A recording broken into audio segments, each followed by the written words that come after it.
ਮਿੰਟੂ ਜੀ, ਖਬਰਾਂ ਦੇ ਵੱਲ ਵਧੀਏ ਤੇ ਸ਼ੁਰੂਆਤ ਕਰੀਏ ਸਾਬਕਾ ਮੰਤਰੀ ਸਾਧੂ ਸਿੰਘ ਧਰਮਸੋਤ ਤੋਂ। ਵਿਜੀਲੈਂਸ ਨੇ ਅਰੈਸਟ ਕੀਤਾ ਸੀ। ਉਸ ਤੋਂ ਬਾਅਦ ਸਾਧੂ ਸਿੰਘ ਧਰਮਸੋਤ ਦਾ 3 ਦਿਨਾਂ ਦਾ ਰਿਮਾਂਡ ਪੁਲਿਸ ਨੂੰ ਮਿਲਿਆ ਜੀ।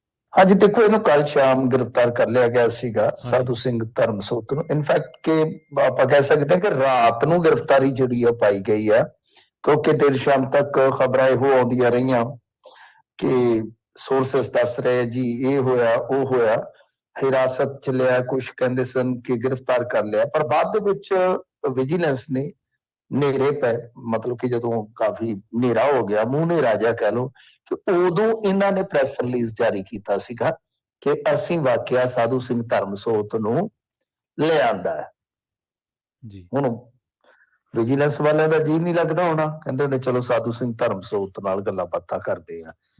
ਤਾਂ ਮਾਮਲਾ ਇਹ ਦੱਸਿਆ ਗਿਆ ਕਿ ਭਾਈ ਆਮਦਨ ਤੋਂ ਵੱਧ ਇਨ ਜਾਇਦਾਦ ਬਣਾਈ ਹੈ ਤਾਂ ਅਸੀਂ ਇਹਨੂੰ ਅਰੈਸਟ ਕੀਤਾ ਹੈ। ਤਾਂ ਖੈਰ ਅੱਜ ਫਿਰ ਕੋਰਟ ਦੇ ਵਿੱਚ ਤੇ ਪੇਸ਼ ਕਰਨਾ ਹੀ ਕਰਨਾ ਸੀਗਾ। ਉੱਥੇ ਸਭ ਨੂੰ ਪਤਾ ਹੀ ਹੈ ਕਿ 24 ਘੰਟਿਆਂ ਦੇ ਅੰਦਰ ਅੰਦਰ ਫਿਰ ਕੋਰਟ 'ਚ ਪੇਸ਼ ਕਰੋਗੇ। ਇਹਨਾਂ ਨੇ 7 ਦਿਨਾਂ ਦਾ ਰਿਮਾਂਡ ਮੰਗਿਆ ਸੀਗਾ, ਅਦਾਲਤ ਨੇ 3 ਦਿਨਾਂ ਦਾ ਰਿਮਾਂਡ ਦੇ ਦਿੱਤਾ। ਸਾਧੂ ਸਿੰਘ ਧਰਮਸੋਤ ਸਿੱਧਾ ਹੋ ਕੇ ਉਹਨਾਂ ਦੇ ਨਾਲ ਤੁਰ ਪਿਆ, ਪੈ ਕੇ ਵਸ ਬਗਾਨੇ। ਫਿਰ ਤੁਹਾਨੂੰ ਪਤਾ ਹੀ ਹੈ, ਤੁਰਨਾ ਤਾਂ ਪੈਂਦਾ ਹੀ ਹੈ। ਖੈਰ ਉੱਥੇ ਜਦੋਂ ਐਂਟਰ ਹੋ ਰਿਹਾ ਸੀਗਾ ਸਾਧੂ ਸਿੰਘ ਧਰਮਸੋਤ ਅਦਾਲਤ ਦੇ ਅੰਦਰ, ਪੱਤਰਕਾਰਾਂ ਨੇ ਪੁੱਛਿਆ ਕੁਝ ਕਹਿਣਾ ਚਾਹੋਗੇ? ਨੇ ਆਖਿਆ ਕਿ ਨਹੀਂ, ਜੱਜ ਨੂੰ ਕਹਿਣਾ ਜੋ ਕੁਝ ਕਹਿਣਾ। ਠੀਕ ਹੈ, ਹੁਣ ਤੇ ਜੱਜ ਨੂੰ ਹੀ ਕੁਝ ਕਵਾਂਗੇ, ਤੁਹਾਨੂੰ ਕਹਿ ਕੇ ਕੀ ਕਰਨਾ।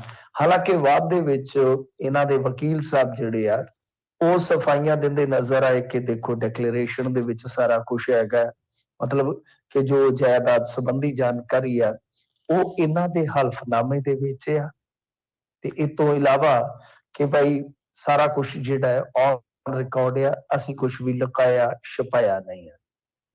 ਪਰ ਗੱਲ ਤੇ ਇਹ ਹੈ ਨਾ ਕਿ ਇੱਥੇ ਮਾਮਲਾ ਜਿਹੜਾ ਪ੍ਰਾਪਰਟੀ ਦਾ ਵੀ ਜੇ ਤੁਸੀਂ ਲਵੋਗੇ ਤੇ ਇਹਦੇ ਵਿੱਚ ਵੀ ਅਲੱਗ ਤੋਂ ਇੱਕ ਪੰਗਾ ਹੈਗਾ ਕਿ ਇੱਕ ਇਹਨਾਂ ਦਾ ਪਲਾਟ ਜਿਹੜਾ ਸੀਗਾ 500 ਗਜ ਦਾ ਪਲਾਟ ਸੈਕਟਰ 80 ਦੇ ਵਿੱਚ ਮੁਹਾਲੀ, ਉਹ ਇਹਨਾਂ ਨੇ ਹਲਫਨਾਮੇ 'ਚ ਨਹੀਂ ਲਿਖਿਆ, ਜਿਹਦਾ ਚਰਚਾ ਅਖਬਾਰਾਂ ਦੇ ਵਿੱਚ ਵੀ ਹੋਇਆ ਤੇ ਵਿਜੀਲੈਂਸ ਨੇ ਕਹਾ ਫਿਰ ਉਹਦੀ ਸ਼ਿਕਾਇਤ ਵੀ ਜਾ ਕੇ ਕੀਤੀ ਸੀਗੀ ਚੋਣ ਕਮਿਸ਼ਨ ਦੇ ਕੋਲ।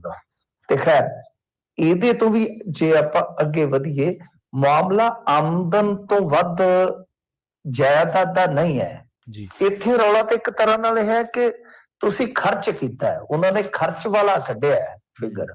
ਅਸਲ 'ਚ ਇਹ ਆ ਕਹਾਣੀ ਕਿ ਭਾਈ ਤੁਹਾਡਾ 1 ਮਾਰਚ 2016 ਤੋਂ ਲੈ ਕੇ 31 ਮਾਰਚ 2022 ਤੱਕ ਜਿਹੜਾ ਖਰਚਾ ਹੋਇਆ ਉਹਦਾ ਖੱਪਾ ਬਹੁਤ ਵੱਡਾ ਹੈ ਭਾਈ। ਉਹ ਤੁਸੀਂ ਕਿੱਥੋਂ ਖਰਚਾ ਇੰਨਾ ਲਿਆਂਦਾ ਹੈ ਜਾਂ ਉਸ ਖੱਪੇ ਨੂੰ ਪੂਰਿਆਂ ਕਿੱਦਾਂ ਕੀਤਾ ਤੁਸੀਂ? ਜੀ ਜੀ, ਬਸ ਇਹੀ ਇੱਕ ਪੰਗਾ ਹੈ।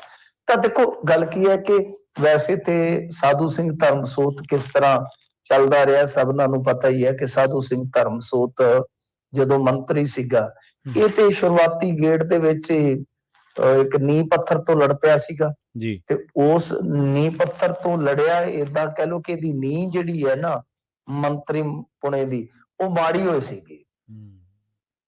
ਤਾਂ ਫਿਰ ਜਿਸ ਵੀ ਥਾਂ ਤੇ ਗਿਆ, ਜੇ ਜੰਗਲ 'ਚ ਗਿਆ ਤੇ ਰੁੱਖ ਖਾਧੇ ਗਏ, ਜੇ ਪੋਸਟ ਮੈਟ੍ਰਿਕ ਸਕਾਲਰਸ਼ਿਪ ਵਜ਼ੀਫੇ ਦੀ ਗੱਲ ਹੋਈ, ਸਮਾਜਿਕ ਸੁਰੱਖਿਆ ਵਿਭਾਗ ਜਿਹੜਾ ਹੁੰਦਾ ਹੈ, ਤਾਂ ਫਿਰ ਉੱਥੇ ਵੀ ਚਟਮ ਸਾਰਾ ਕੁਝ, ਉਹਦਾ ਵੀ ਰੌਲਾ। ਤਾਂ ਰੌਲੇ ਤਾਂ ਹੈਗੇ ਹੀ ਹੈ, ਉਹਦੇ 'ਚ ਕੋਈ ਸ਼ੱਕ ਨਹੀਂ, ਕੋਈ ਦੋ ਰਾਏ ਨਹੀਂ ਹੈ।